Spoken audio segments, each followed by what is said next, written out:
What's going on, everybody? So I wanted to get on here and talk about something, and a subscriber actually gave me this idea. And what I want to talk about is, what am I going to do with this truck when the 2022 model year new redesigned Tundra finally hits the market?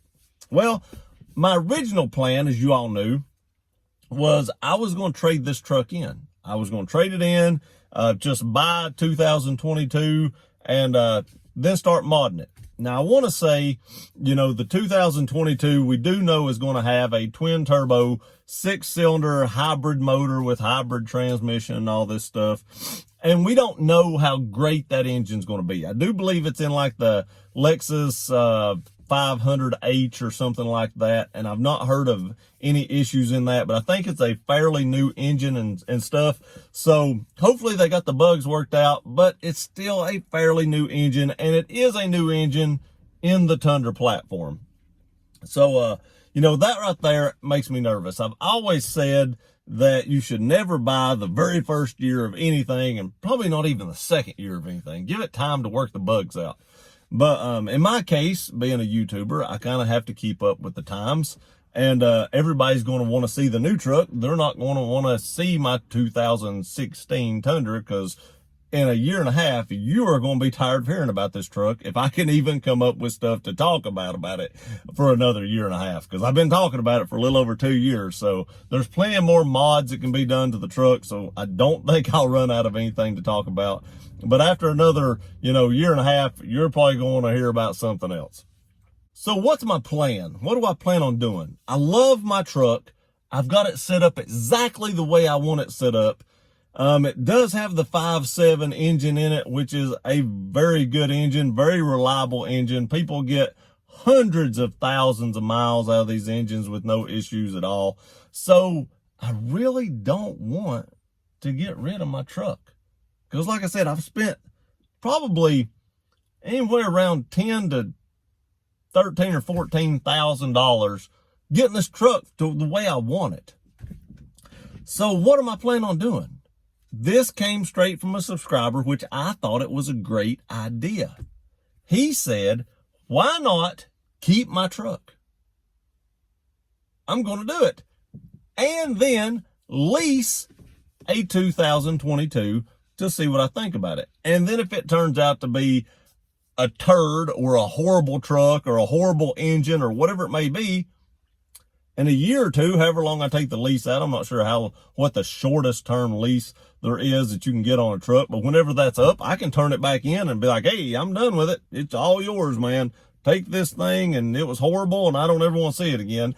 And I'll still have my truck. My truck only has a little over 38,000 miles on it. I very rarely drive it anymore. I mainly drive my Jeep. That's my daily driver. I probably put anywhere between 5 and maybe 7,000 miles on this a year since I bought the Jeep, averaging, and I've only put about 17 or 1,800 miles on the Mustang in like a little over a year, actually. So I never drive that car. But so I fully expect even another year and a half, I'll probably have somewhere in the neighborhood of between 50 and 60,000 miles on this truck, if that. So the truck is just getting broke in at that point in time. And why get rid of a perfectly good, reliable truck when I can just lease one of the other ones, do what I want to it, and I ain't gonna make no major modifications like cut a fender in two or something, something crazy. I only bolt on stuff, which is basically what I've done to this truck, is just bolt on stuff. So anything I can bolt on and show what I think about it and review it and stuff like that, and then just take it back off if I don't like the truck and trade it back in. If I do like the truck, by the time that gets here, this truck will be paid off. I can just keep that truck if I want to. I can have them both. I can have a 5.7 V8 and the twin turbo 6-cylinder. Now, another reason I want to do this is because if I have the twin turbo 6 and I have the 5.7 V8, I can directly compare those two trucks for you all. I mean, directly. If I want to, I live close enough to Bristol Motor Speedway. It's probably about 45 minutes away. I could take the 6-cylinder and the V8 to Bristol Motor Speedway, drag race them down the speedway, and see which one's the fastest. I mean, that's stuff I could do because I'd have both trucks. If you just buy the the twin turbo 6-cylinder, I can talk about this truck, but if I have them sitting side by side, I can directly compare them with no issues at all. Now, I don't know what truck I'm looking at getting. If I decide to keep this truck, it's platinum. Has everything in it that I could ever want. The new truck, I'd almost get a TRD Pro. I don't know what the lease is on a TRD Pro, but that's kind of the way I'm leaning.